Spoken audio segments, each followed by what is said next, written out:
Welcome to Let Freedom Ring. Before I do anything, just want to address what happened last week.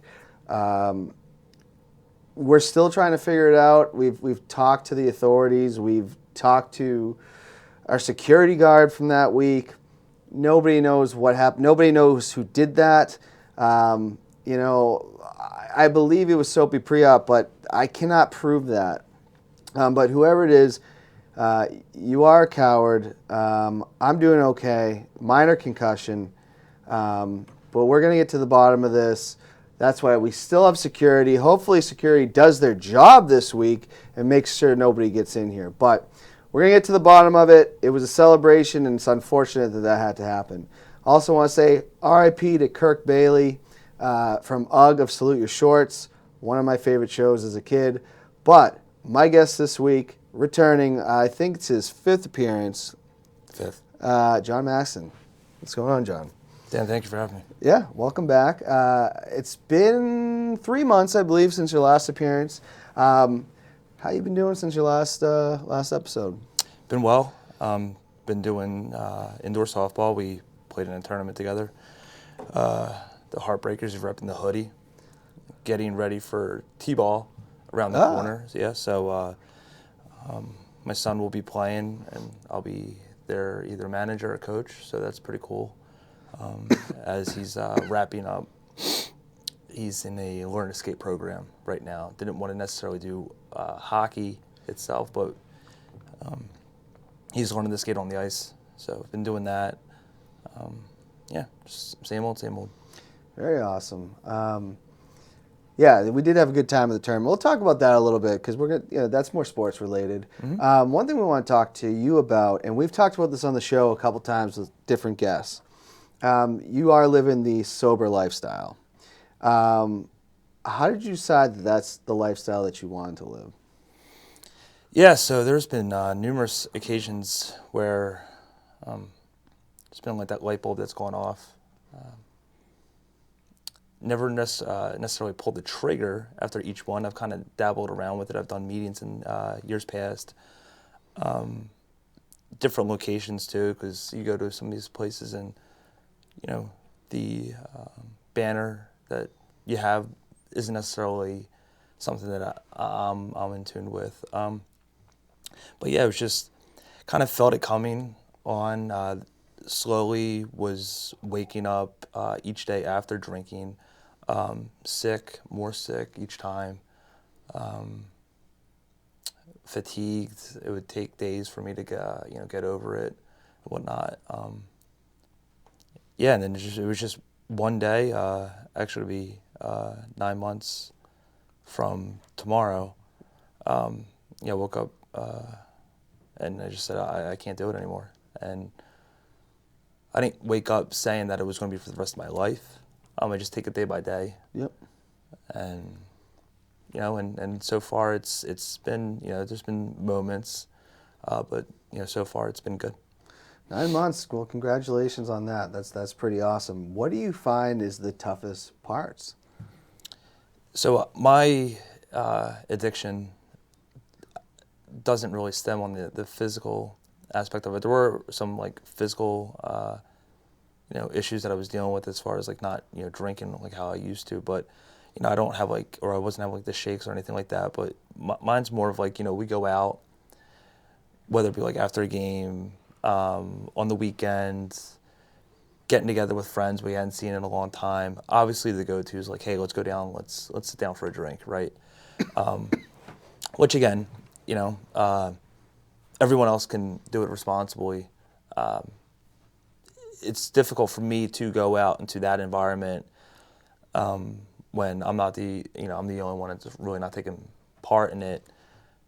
Other people interacting, whatever. It kind of could be an elephant in the room for some. Some, our group is fairly good, but then if we start, mingling with other people or whatnot, obviously it's a conversation starter, and then it's, I'm there to have a good time. I'm not there to really tell anybody on how to live their life. That decision's for me, and me only. If someone ever wanted to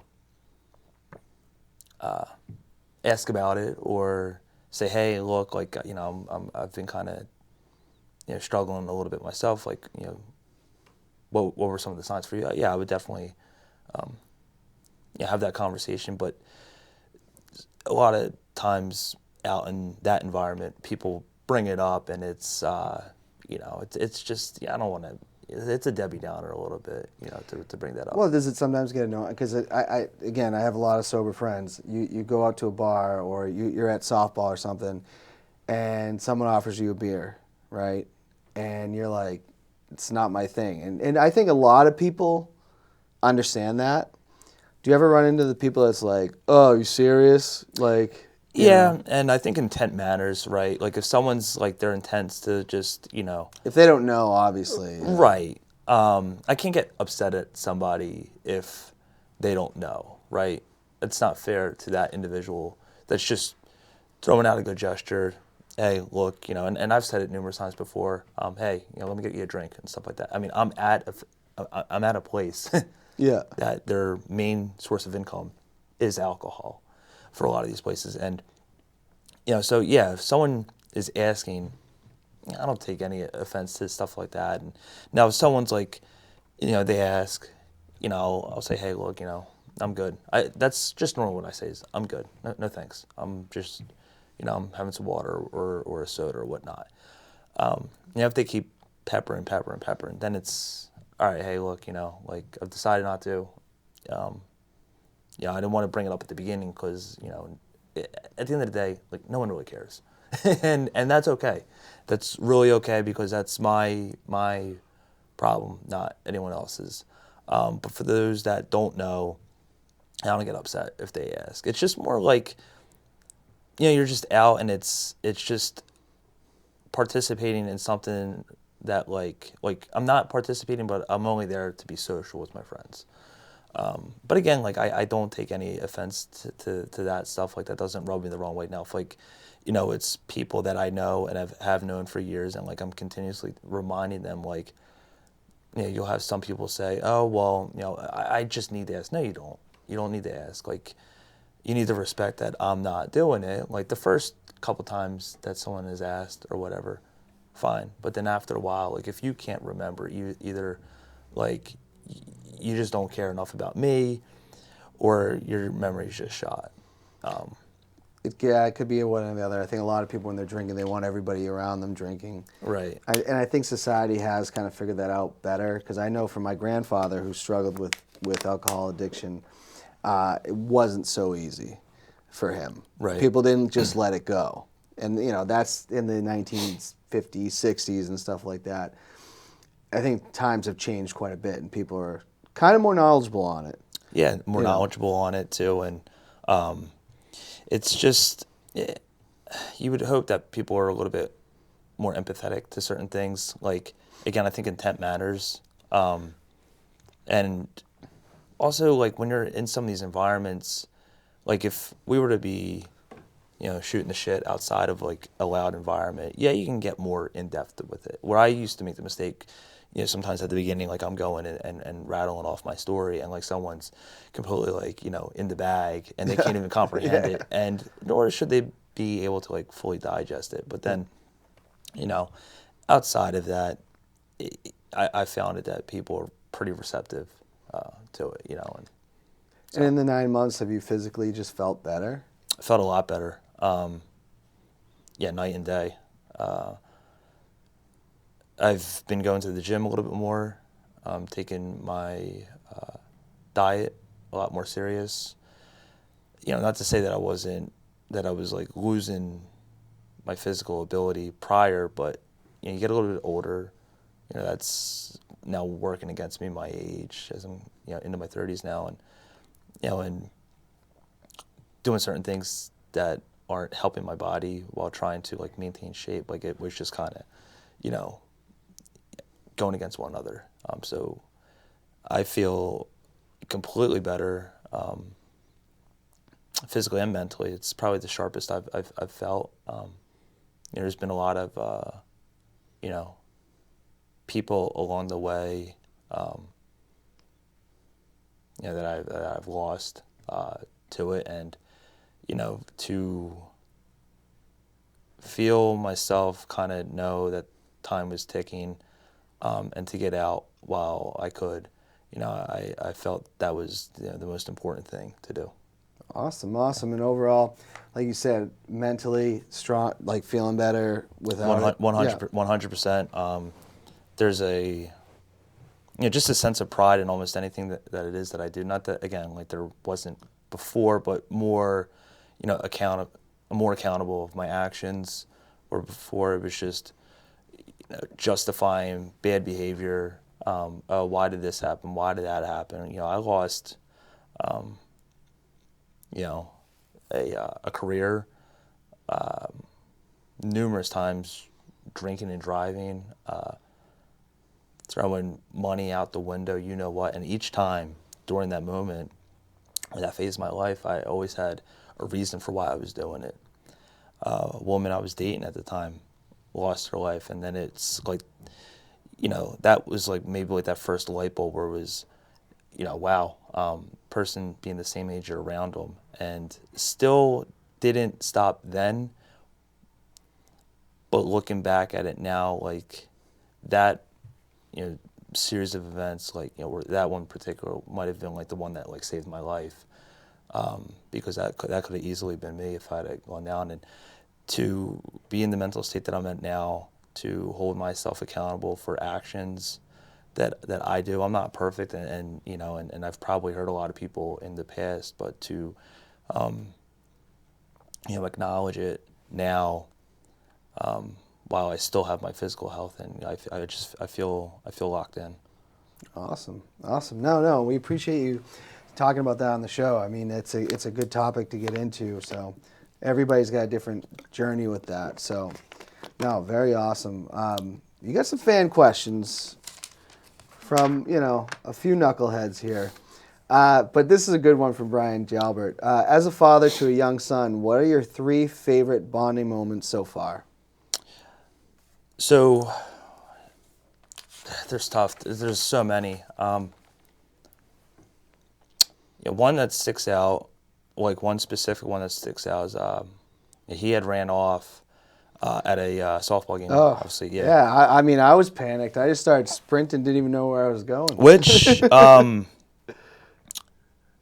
we joke around a lot. That's something that like I'm like forever in debt for something like that, for like how you were and plenty of the other guys on that team. And he had ran off, and he didn't run off for a little bit. Like he ran to the front of the park and then came back. It's a fast kid. But yeah, like when he came back, and like I don't know, he was only gone for 15 minutes, and that was.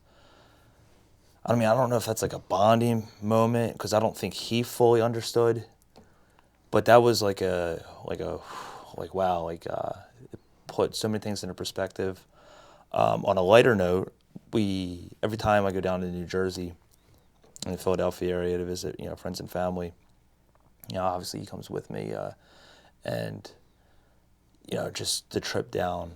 As he gets older, it's a catch-22, because he's up for a lot of it now, so we're able to talk more, where when he was younger, he was always asleep for the whole ride.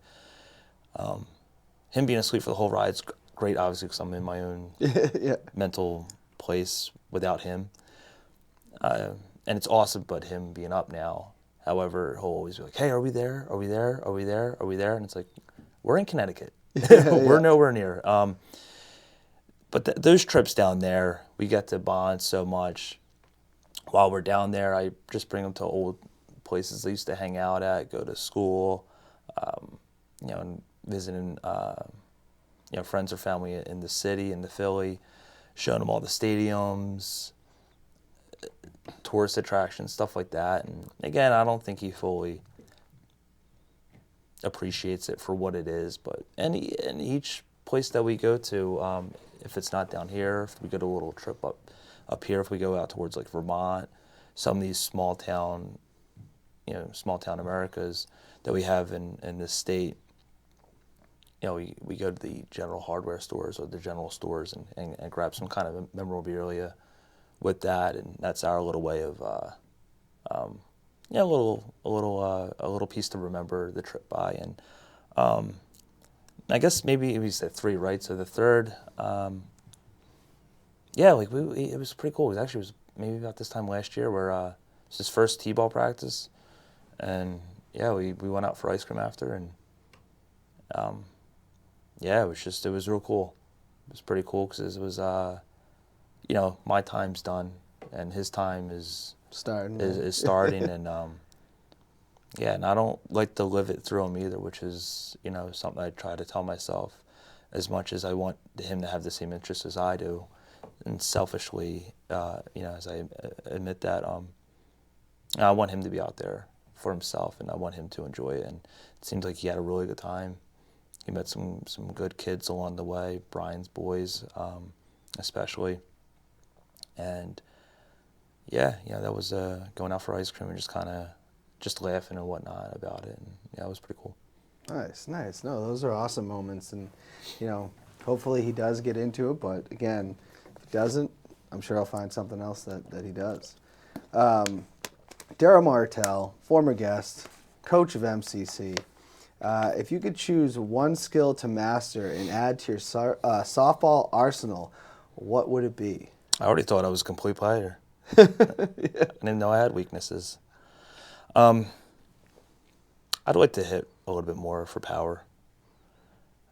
That said, it's just kind of nitpicking. It's all about the team. It really is. If it was all there's certain individual accolades. You want to, hit well for average. You want to have certain production in certain moments with men on base, or if it's co-ed women. That said, it's what it comes down to for me is just if the team wins, first and foremost. And I go from there. The individual stuff, I feel like I do well. Can be better in certain situational moments. I'm not perfect, so even if it's one mistake throughout the course of the year, I'll definitely magnify that over X amount of good plays that I may or may not make. But I'd like to have more power, but ultimately it's about the team. We don't want too much power. We are going to be playing E-ball, so we need that E-swing, which is not. That's getting on base. So everybody on the pint, I think we're only allowed one home run at all during a game. I haven't played E's in a while. It used to just be an offensive ejection. You hit a home run, and you can't hit again, and it was the inning was over. We had a guy at Nationals one year. He was pissed. He was pissed at the team's performance, and smashed one of the biggest home runs I'd ever seen. And we're all like, "What are you doing?" He goes, "He took the hottest bat possible." And we lost. That was it. I think it's you get an inning, and then it's an inning. I don't think you get one an inning. I think it's one per game. One per game? Okay. Yeah. I mean, back then there was none, and he smashed it and couldn't hit again for the rest of the game. And I'm sorry, offensive ejection also means when you come up in the lineup, it's an automatic out. So we don't want too much power going on here. No. John Nagel wants to know, another former guest. Over under 100 laps that Dan Bullier will have to do to run this summer. Did you just mispronounce your last name? I said Bullier. Okay. I thought. Man, I'd like to think that you'll do a lot of them. I don't think you will. Well, it's payback for all the laps I've made him do over the years. Now he's the coach. I mean, if more laps means you get in shape and that bat's hot, then more laps for you. I'll push for 200. I'm just saying. I might throw a hissy fit, Nagel. We'll see if we'll be seeing if I'm going to run any laps here. Alex Limburus, another former guest. Actually, and Alex is coming back to the show because there's still a lot to talk about with Alex. He was on a reality show that never aired, so we want to talk about it. And I think he won it, so I want to hear this story. I was about to say... spoiler alert. The Bachelorette, but then when you said he won it, no. Is there a sport you wouldn't allow your son to play? Safety or another reason? Yeah, I would probably push back a little bit on tackle football until he became a little bit older. That said, I've been so far out of it. I can't think that they operate the same way that they did 15 years ago. It used to be 2 days. Used to practice all the time. I can't imagine that they're having those kids out there hitting every day. I think it's a lot of flag football too at that young age. Yeah, flag football I'm cool with. It's not because, hey, look, especially boys. Boys will be boys, and we'll rough out somehow. But the thought of you're going to go out there, and 4 of the 5 days you're going to just hit, and then on that 5th day is like you're going to go live, and expect everyone to be in pristine condition. That's just not, and being at such a young age, you're still developing. I have a little bit of issues with, I had 3 concussions in 2 years. It's like nothing compared to like some of my friends that have played for a real long time. For football, I mean, it is sometimes the helmets that just being never see it coming. Yeah. It's a lot of the times they don't see it coming, or the way that the sport is played. It would be football, but when you got to a certain age, if I also don't want to be I'm not in the market of like telling my kid like what he can and can't do. Like there would be a hard line for maybe until like he was 12 or 13 for that. But if you wanted to do it, say 7th to 8th grade on, yeah, I'd be cool with that. Yeah, I mean, at the young age too, though, if you've watched Pop Warner, and the Merrimack Cardinals are the reigning champs of Pop Warner. I forget which division. My dad actually called the game. Oh, nice. I don't think they're killing each other out there. They're not big enough to do that. No. You're right. They're not killing each other, but it's still a physics thing. Like if someone's running fast at you, like, and these are kids that don't it's more, you're running at somebody in their full speed, both are colliding, and it's the head whiplashing. Also, where are you targeting?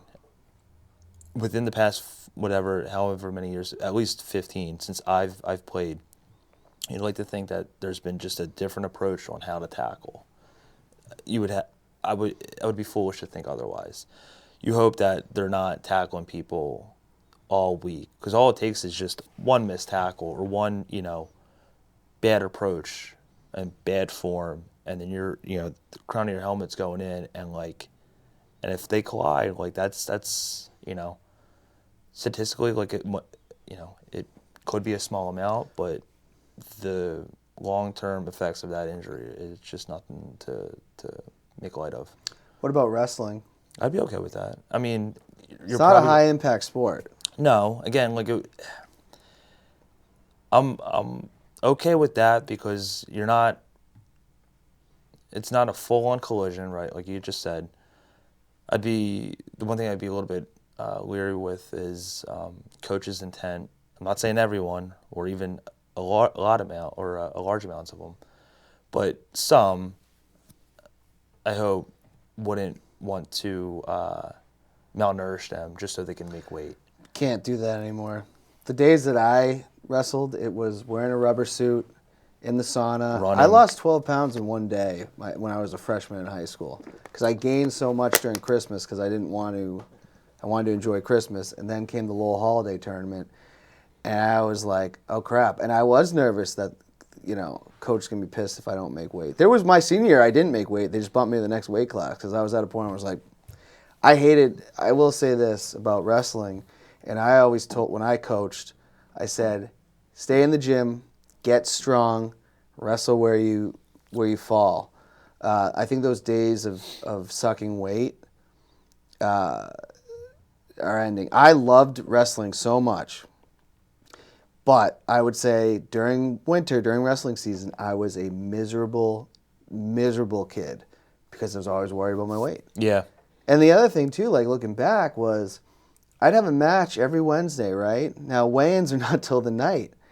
I just got to the weight I needed to be, and then what do? I don't eat all day. Then to go wrestle a wrestling match after not eating all day? Well, how was I supposed to do that? Yeah. The first time I cut weight, I wrestled this match against this kid that was pretty well ranked. Went toe-to-toe with him because I was only a freshman. I threw up everywhere after that match. So I definitely feel that way about wrestling. I think times have changed. I think if you're caught with a rubber suit now, like, that's pretty serious. It's good character building. I've done it, I don't think as long as you. I've done it a couple years. And it's just yourself out there, no one else. So, like, when the match is done, I think there's good things to build upon, character traits that just don't pertain for sports, but for life, is that you really have nobody else to blame but for yourself. And you can walk out of that match. You can't say, "Oh, well, it was because this person did that or that person did that." No, it's just you and your opponent. That's it.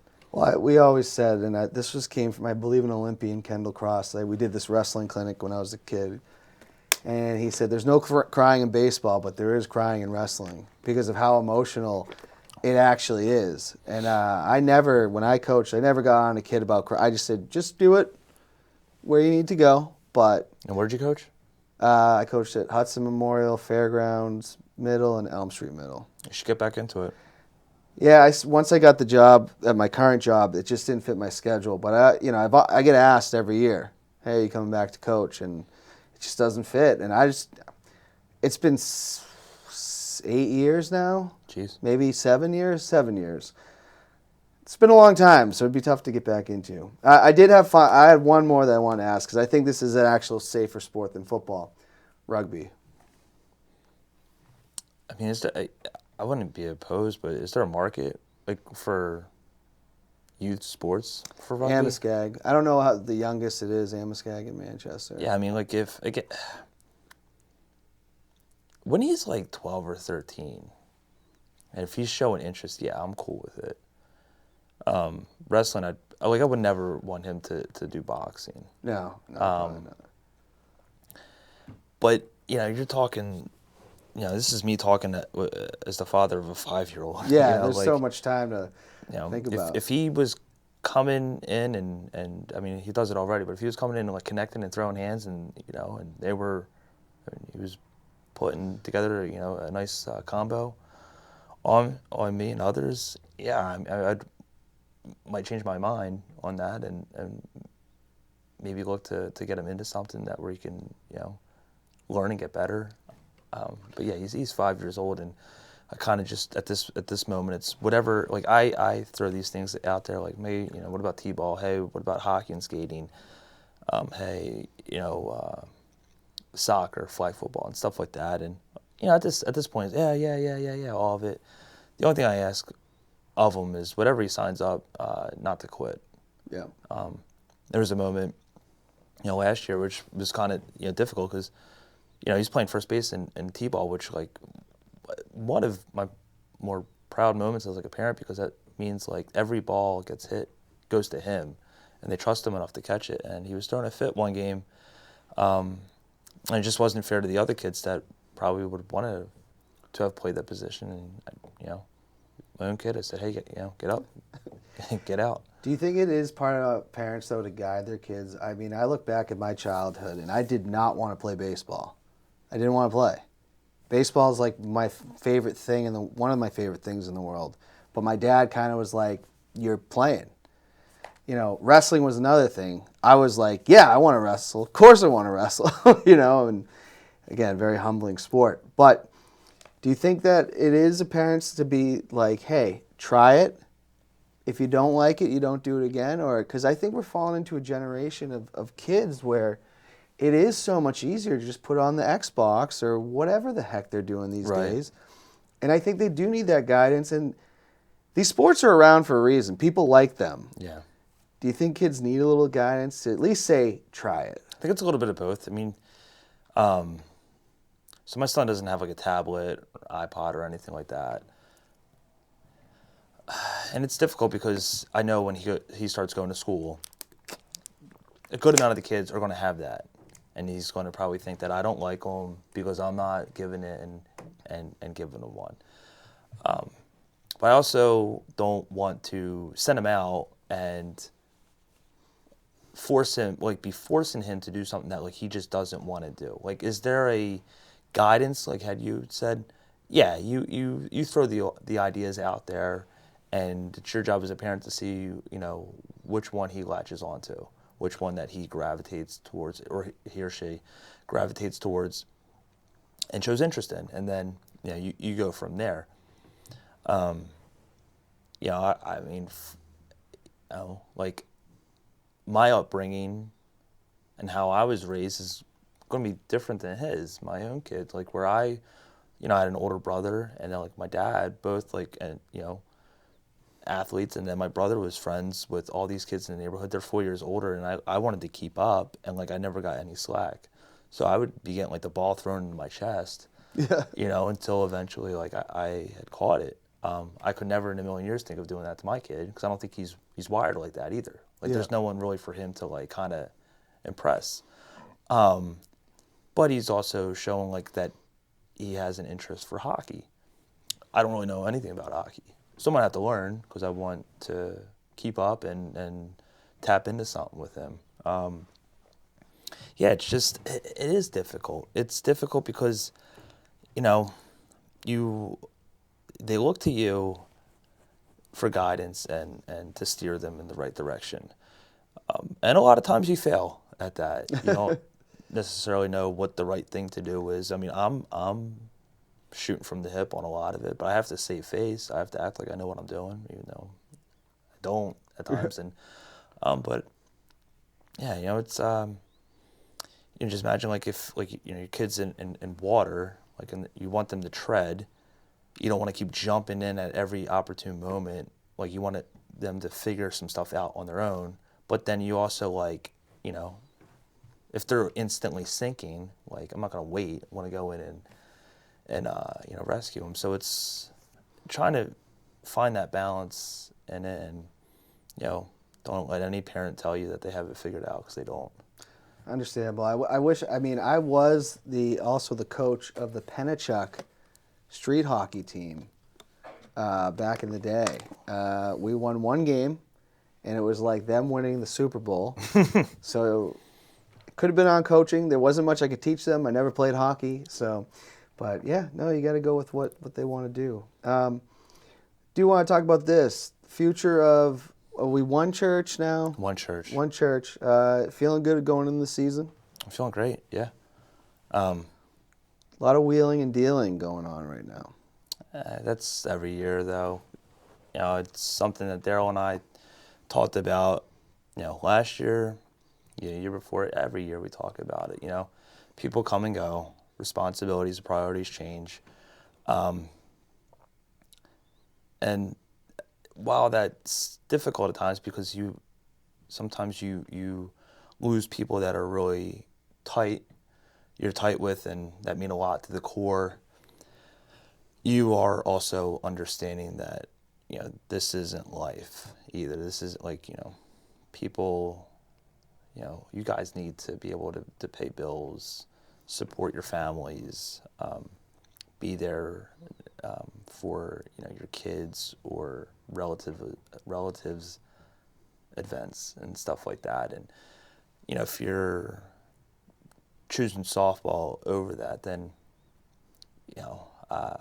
I wouldn't want that. So yeah, the wheeling and dealing that's every year that we get that. But it's emphasizes it a little bit more where, or magnifies that every time and chance that you have an opportunity to make a run at something, to potentially win a championship. It's not guaranteed every year. There's a lot of really good teams and good players, and not only this league, in any league. And to think that, as we get older, that there's a new crop of young kids coming through, looking to make their mark. But I'm very confident in what we have going on. We have a good group, some unfinished business, but we're just looking forward to get out and getting at it.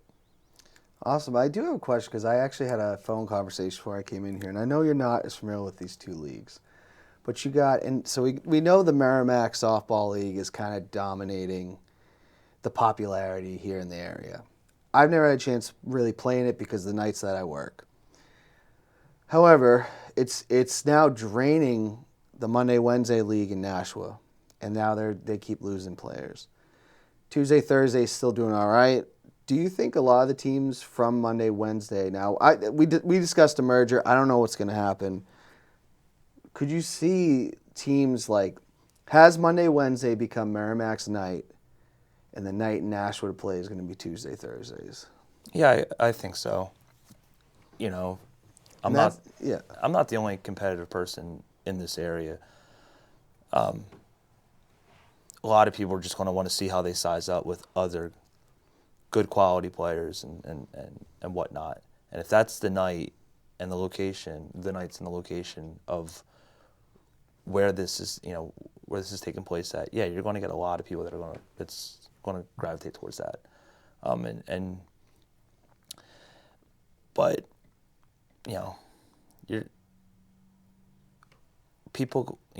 people leave, and then more people should be following suit coming in. If certain people are leaving for this league on that night or those nights, you just have a void to fill with more people. Yeah, I just think it's tough because I do think as Merrimack has grown and it is a draft league, it's now taken over. Now I'm going to play there this year because I have one night a week that I can. But it's now taken over the one Monday, Wednesday night because during the pandemic they ran, Nashua did not. They took all his people. Tuesday, Thursday, I think if you want to merge the leagues, those are the days they're going to have to play. And now you could have two really good leagues during the week. And you're taking from all the same people. It's not a big difference between. There's not a lot of Merrimack and Nashua are right next to each other. Like people from Lowell are willing to drive to Merrimack to play. They'll drive to Nashua. So I want to see the merger. We'll kind of see what happens there. How'd you feel about the Heartbreakers Tournament? I got the sweatshirt on here. I was supposed to have a Belichick style one. Steve, it was on your website. Just saying. I think that's false advertising too. I didn't make a big deal. He did throw in, and I want to say he did throw in another sweatshirt, so we made a deal. But yeah, what'd you think of the tournament overall? Playing in the Dome. First and foremost, for Steve and Rich and the group down at for My Social Sports, for them to adapt to the situation that they were faced. It was a tough situation. Yeah. They got guys like me, I'm sure yourself, plenty of other people bombarding them from, early in the week on, hey, what's going on? This is what the weather's calling for, this, that, and the third. So for them to, coordinate with a few different locations, times, stuff like that, draft up a schedule, and reach out to, because the tournament had lost 2 teams and they got 2 more. So for all this to take place in a 72 hours, that they did a really good job. So definitely want to throw that shout out to them, for the hard work that they put through. Tournament itself, a little disappointed that we didn't take it. I don't go into these things looking to place anything other than first. But for what we had gone through, we had our first loss, our first game was a loss. It was a tough loss, because then it makes the final 2 games of the pool play really important. Mm-hmm. And we made it, and the team that beat us didn't.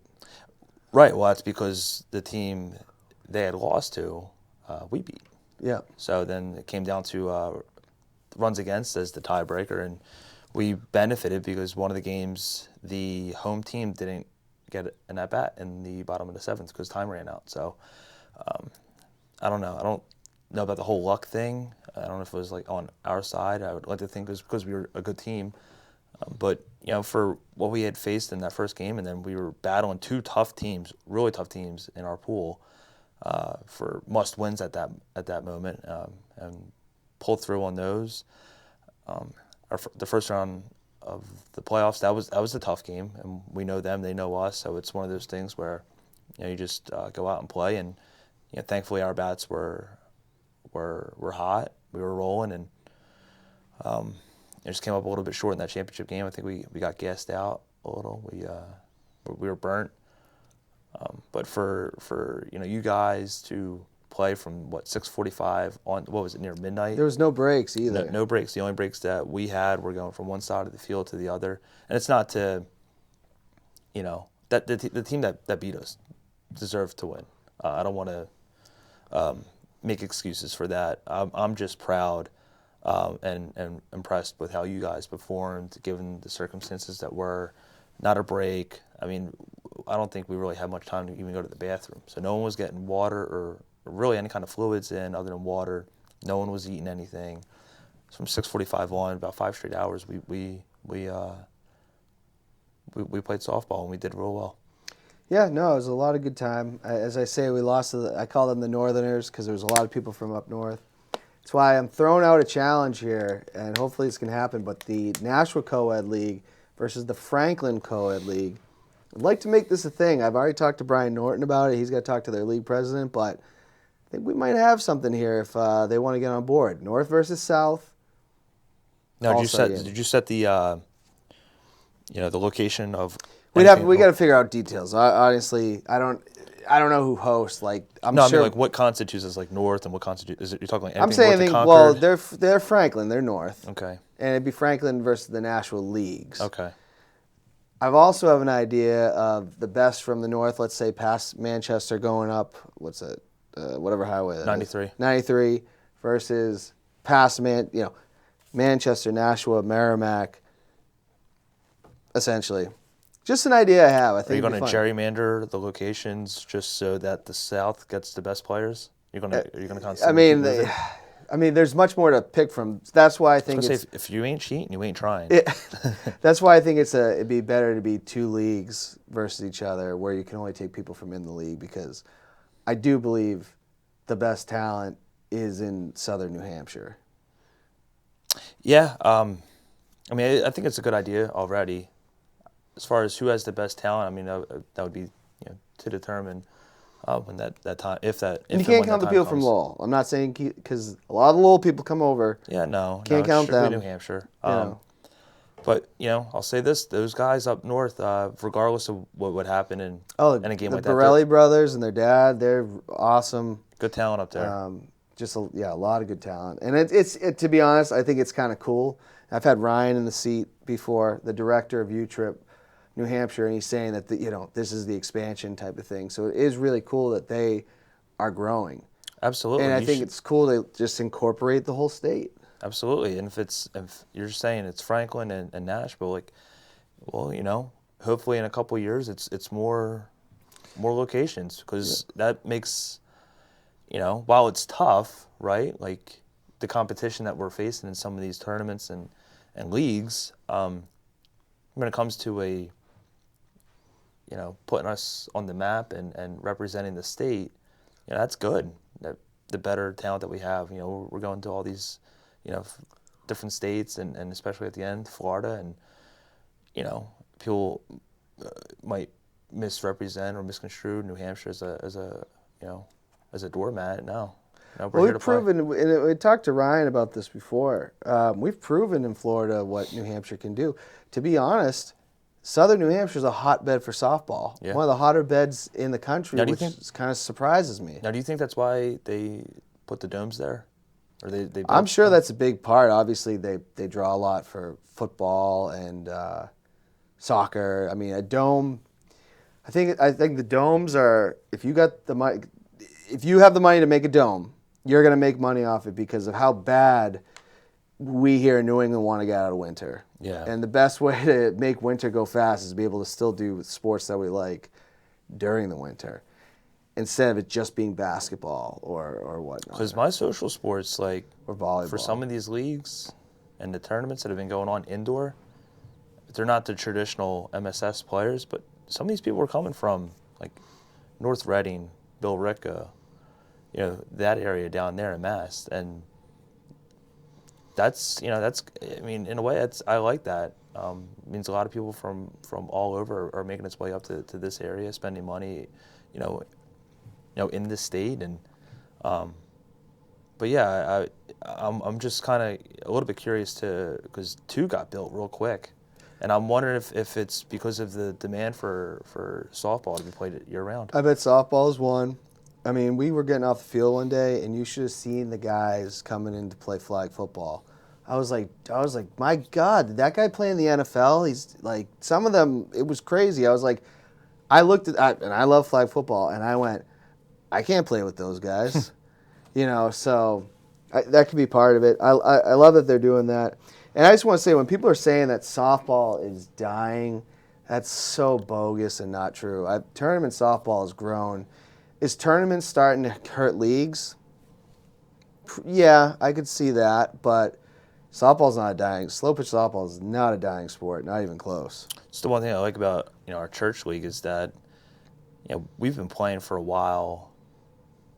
A core group of us, for about like 6 years, 5-6 years, and a lot of those guys only play like one day a week.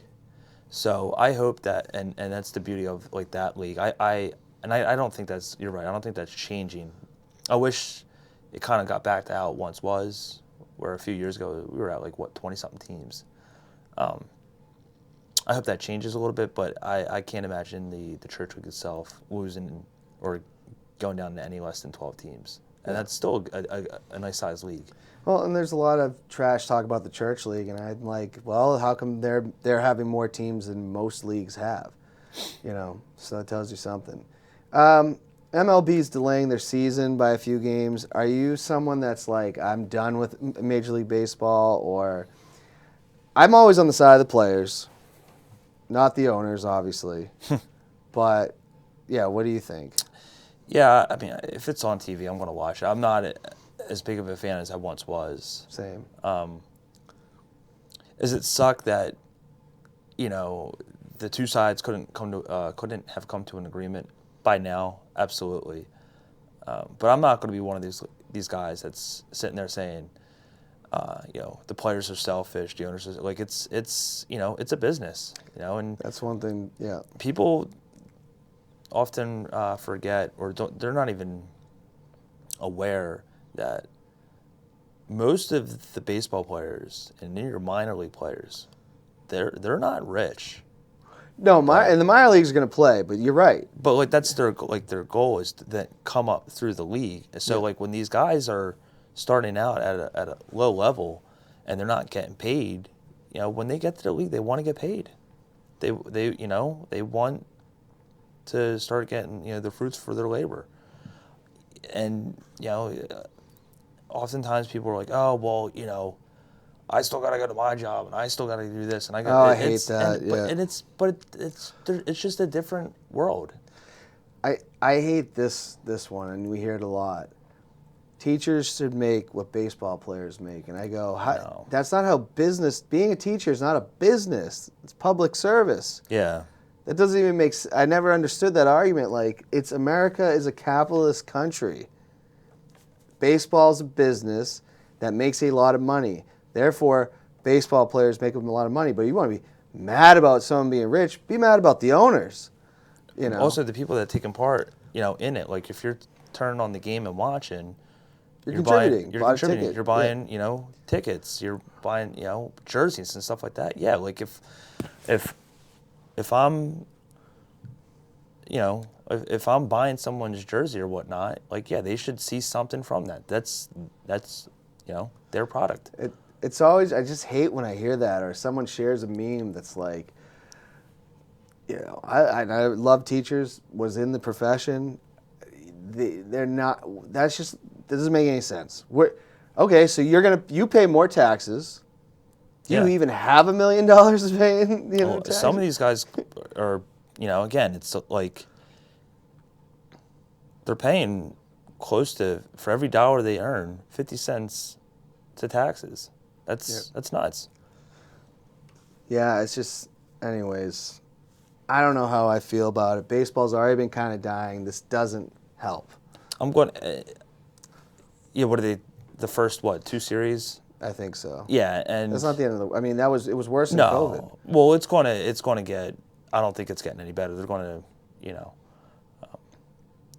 wouldn't surprise me in the least if more games are canceled and then they have to, make it half the season at some point. You like to see them come together because, while I just said all that, like people want to get paid. still a good outlet for a lot of people to just go home after a long day of work, just turn on the TV. And I'm one of those guys too, where if something's not on TV or whatever, I'm flipping through and a good game's on. Yeah, I want to watch that. It's good background noise too. I do feel. Blank versus blank here. A lot of rumors going on. Jimmy G might become a Philadelphia Eagle. Would you rather him or Jalen Hurts? Ooh. For this year? This upcoming year now. Jalen Hurts. Jalen Hurts is on a rookie deal. It's cheaper. Jimmy G is going to require much more money to be spent. He's having surgery too. It's not supposed to affect his trade. For what the Eagles have, they have 3 first-round picks. It's a shame that I don't think Jalen Hurts is a franchise quarterback, but he's going to be good enough to bridge the gap for somebody else. And he's still on a rookie deal. It's not going to be much money. You're going to get adequate play out of him. I would stick with him. Jimmy G, it's just not good quarterback. He's a good game manager, but I think it's going to cost way more, too much money for a team that's not that good. MLR or XFL? Major League Rugby, and we're going. Oh, yeah. We're packing the stands. Let's go Free Jacks. Let's go. Quincy, Massachusetts. Next weekend. Be there. But, yeah, if you had to watch one. MLR. That's what I live for. They've been very... I played rugby in college, so I guess it's but I'm I even got the rugby app now because the game wasn't live last week. Do you play fantasy? I don't know if they're at that level yet. But we're having the guy who runs the Jacks Rangers on the show soon. He didn't want to come in the studio. We're going to do it on StreamYard. But going to have him on after the game. He's like, no, you just got to get this app and you can watch any of the games. Yeah. And I was like, oh, this is amazing. What if I would want to do a fundraiser, like a Free Jacks Squares. But that means that you want to pick a square, right? Not if I think they have a chance. We'll find out. They did lose to LA, but LA, they won, I guess, last year, and they're stacked. Do you like coaching or just being a player on a team better? Player coach or just being a player? I want to play. I don't mind coaching. It's a good balance of both, because there's a lot. I love the little. The small nuances of it all. I like discussing. Daryl even alluded to this when he was on a few weeks ago, talking about people in the lineup and whatnot, and who's hot, who's not. You ride do you jump ship on someone that might be really struggling a little bit? You let them go through. We don't have this problem with us because Brian's a really good pitcher, but if I was on a team and someone's not doing that well pitching, when do you call it? When do you let them work through it? So those stuff that's pretty cool. I'm all for that. I love that, and because you're not going to please everybody, and there's a reason why there's someone like Daryl that's in the position that he's in, because he's got to make the tough decisions that that's probably that we know that's what's in the team's best interest. But I'm a kid at heart still. I want to play. I'm a competitor. And I'm not there to lose. I'm out there to win, and I love playing. So 10 times out of 10, I'm going to play. Awesome. Better president. I am now currently the president of the Nashville Sunday League, or President Alex of the Church League. See, neither. Oh man. No, I got to go with my guy. And I like Alex. He did refer to it. I don't know what his exact words were, but maybe a degenerate league, or we don't do that. And that was before you became president. That was before, so that might have got worse. We're going to be bigger degenerates now with me as the president. I think that's going to be the plan. I can't even think of Alex's last name right now. Comio. Yeah. Alex, again, it's a tough spot that he's in. Especially the Church League, because there are stronger rules than... Stronger rules. He's got, in the back of my mind, I'm thinking too, when we were at Heartbreakers, I'm going around saying, hey, you can't do this, you can't do that. And you come out you got to be tough because there's certain rules that you have to abide by. And is there things that I disagree with Alex on? Yeah, of course. But at the end of the day, I think he does a good job in representing our league. as we all would see fit. And but even though you don't have a game under your belt yet, I'm going with you. No, I do like Alex Stewart. And speaking of things you can't do at the Heartbreakers, I will admit, I punched that soccer net right in front of the guy that runs the front desk. Yeah. And he's like, hey, that's a brand new net. I go, oh, man, there's authority here now? So I do that. He's like, yeah, don't be punching the... And I'm like, no, that's fine. I go, that won't happen again. I just grounded it out. There was nothing. I needed a trash barrel to throw. That's usually my thing. But then Derek threw in a dip, which they said no dips, but it was the one that you swallow, which is disgusting, Derek. But I got warned and he got warned all in like 2 seconds, and I was like, oh man, we've made it all this night. Now we're getting warnings. And it's tough because that employee there, I'm sure that's like the last thing he wants was a to kid. do. I was like, oh, what's this kid? Oh, you're gonna ban me? But he was actually super cool about it. But yeah. I would have. Rich probably should have been the one to be like, Dan, what are you doing? And Rich is running around here, there, everywhere too. Yeah, it's tough. It's tough. But it was a good time. Better Batman, Michael Keaton or Christian Bale? Christian Bale. Really? Mm-hmm. I did not expect that. Everybody's go-to is Michael Keaton usually. Yeah, I know. Christian Bale. All right. Last one. Anthony Amato, who's been a real troll lately, especially in group chats, or Brian Jalbert? Ooh, Jalbert. I'm going to go Brian Jalbert. Brian Jalbert. Brian Jalbert's a real good guy. Anthony's not. No, I'm just kidding. No, that really is a tough one. You're pulling the strings though when Jalbert, because Jalbert, he treats my kid like one of his own, and when the boys get together, it's nothing but good times. And and Brian's going to be out there this year with us in T-ball with his kids. I have nothing but love for Anthony as well. Him and I, we both love the Oranges in New Jersey. That's not a restaurant, by the way. Yeah. It's a nice place to go visit. Brian Jalbert. Both great guys. Look forward to playing with everybody this summer. Mm-hmm. But John, I appreciate you coming. What the? Okay, false alarm. Heart drop. I'm still a little bit nervous after last week. We're going to get to the bottom of this. Whoever did this, I should be able to sit in this chair and host my show without having to worry about that. But didn't mean to scare you. I thought I heard something. I thought the lights were going to go out. But anyways, I want everybody to have a great week. Again, Maksin, appreciate you coming on again. Until next time, let freedom ring.